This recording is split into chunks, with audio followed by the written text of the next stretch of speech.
नमस्कार, मैं हूं प्रतिभा मिश्रा।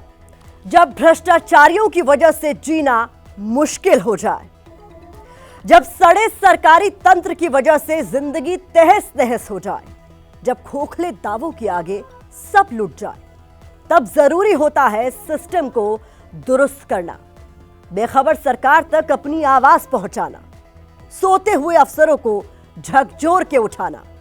और इसलिए एक बार फिर एबीपी न्यूज पर मैं लेकर हाजिर हूं जनता का सबसे पसंदीदा शो घंटी बजाओ। घंटी बजाओ में आज एक बार फिर खोखले दावों की शिकार जनता के दर्द का खुलासा होगा।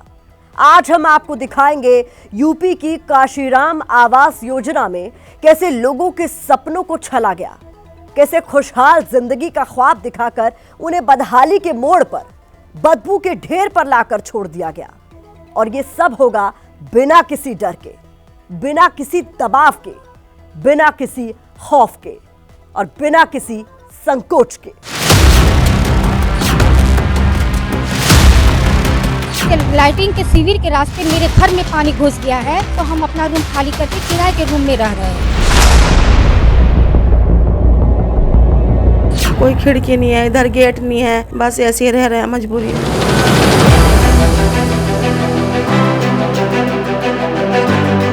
खतरा तो लगता, तो क्या करें? इंसान मर जाएंगे तब आप मतलब समस्या की निवारण निकालेंगे क्या? पानी हफ्ता भर नहीं आता यहाँ। आसमान से जो पानी गिरता है वो इनकी जर्जर छतों से कमरों तक पहुँचता है। डीजे बजने से आवाज हिलने लगता है। इतना गंदा पानी निकलता है, पूछिए मत।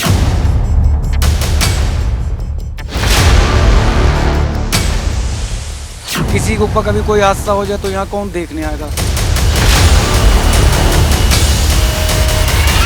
बेडरूम में अगर बैठ जाओ तो बरसातों में पानी टपकता है। घरों में पानी भर रहा, गटर भर रहे हैं। पानी में जो है पिल्लू आता है, कबूतर का पांख आता है, उसमें सब कुछ खराब ही खराब है। लोग कष्ट में यहाँ जीवन यापन कर रहे हैं।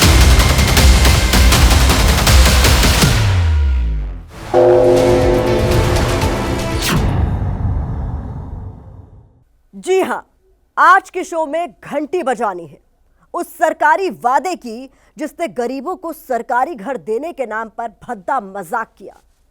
आज घंटी बजानी है उस सरकारी बंदोबस्त की जिसने जरूरतमंदों की जिंदगी जहन्नुम बना दी।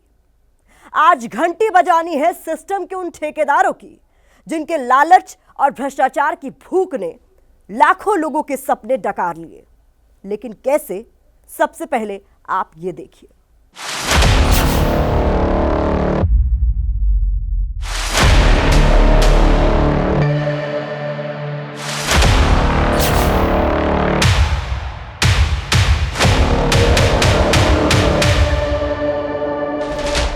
गोरखपुर उत्तर प्रदेश के मुख्यमंत्री योगी आदित्यनाथ की कर्मभूमि और उनका संसदीय क्षेत्र।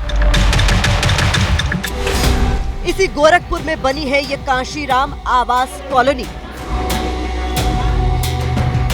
इस कॉलोनी में 100-200 नहीं बल्कि करीब 1500 फ्लैट हैं। लेकिन इन्हें मकान कहेंगे या नरकिस्तान, इसका फैसला आप कीजिए।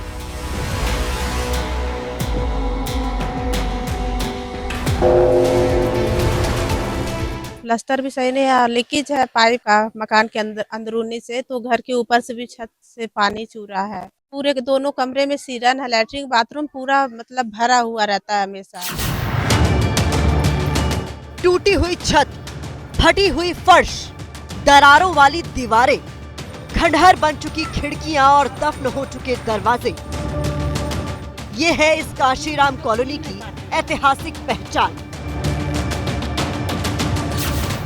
बमुश्किल 15 साल पहले बने थे ये मकान, लेकिन अब हालात ऐसे हैं मानो जवानी से पहले ही बुढ़ापे ने आ घेरा, खुदाई से निकले किसी डरावने म्यूजियम की तरह।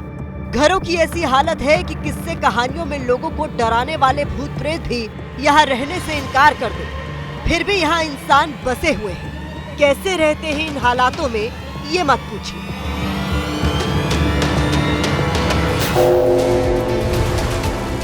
मकान तो एकदम जलजल हो चुका है, चारों तरफ से गिर रहा है, फूट रहा है। घर की दीवारें शर्मसार है, किसी तरह इन फटी हुई चादरों और पर्दों के पीछे खुद को ढक रखा है। दरवाजों खिड़कियों की तो और न पूछे, इन फटे पुराने पर्दों पर ही घर वालों को बेपर्दा होने से बचाने की जिम्मेदारी है। घर में जहां तहां लटक रहे बिजली के ये तार किसी बड़े हादसे को अंजाम देने की फिराक में है। घर चाहे प्रीति देवी का हो या सुनीता देवी का, यहाँ सिर्फ फ्लैट का नंबर बदलता है, तस्वीर नहीं। लिए हमने अधिकारी महोदय सारे जगह डीएम के सर के वहाँ सबके वहाँ हमने कह दिया है, लेकिन आज तक कोई सुनवाई नहीं हुई है। पानी ना निकलने के कारण से लाइटिंग के शिविर के रास्ते मेरे घर में पानी घुस गया है। इसी सब कारणों की वजह से कीड़ा उसमें हो गए हैं, तो हम अपना रूम खाली करके किराए के रूम में रह रहे हैं। कमरे में जमा ये पानी बरसात या नल का नहीं बल्कि टॉयलेट का है, जो सालों से जमा है। डेंगू, मलेरिया, हैजा ऐसी तमाम महामारियों के लिए ये कमरा मुफ्त में मुहैया है।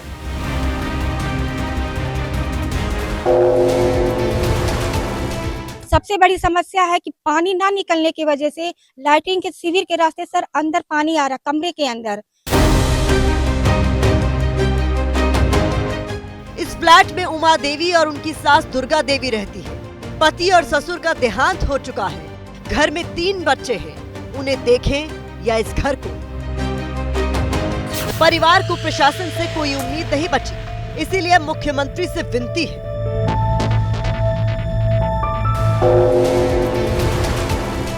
मुख्यमंत्री हैं गोरखपुर के, तो क्या मांग करना चाहती हैं आप, जिस तरह से जर्जर हो गया है मकान? ये सहायता करना, हम और तो हम हुक्म चला नहीं सकते, सिर्फ विनती कर सकते हैं सर।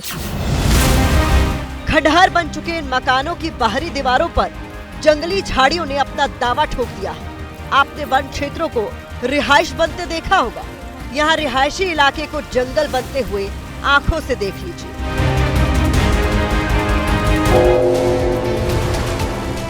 ये आप देखिए, जो बालू और सीमेंट से जो प्लास्टर हुआ है वो प्लास्टर तक पूरी तरह से गिर रहा है, और ये बरगद और पीपल के पेड़ ऊपर उग गए हैं, और उन्होंने अपना यहाँ पर पूरी तरह से बाहर का जो हिस्सा है उसको पूरी तरह से शिकंजे में ले लिया। इन जर्जर मकानों से डरकर कई परिवार कॉलोनी छोड़कर जा चुके हैं। सवाल है कि सिर्फ 15-16 साल पहले बनी यह काशीराम कॉलोनी खंडहर कैसे बन गई? आखिर कौन है इसका जिम्मेदार?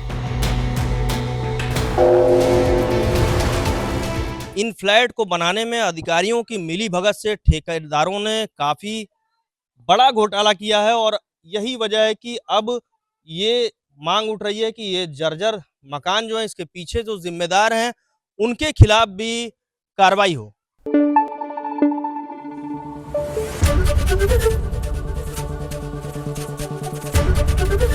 एबीपी न्यूज आपको रखे आगे।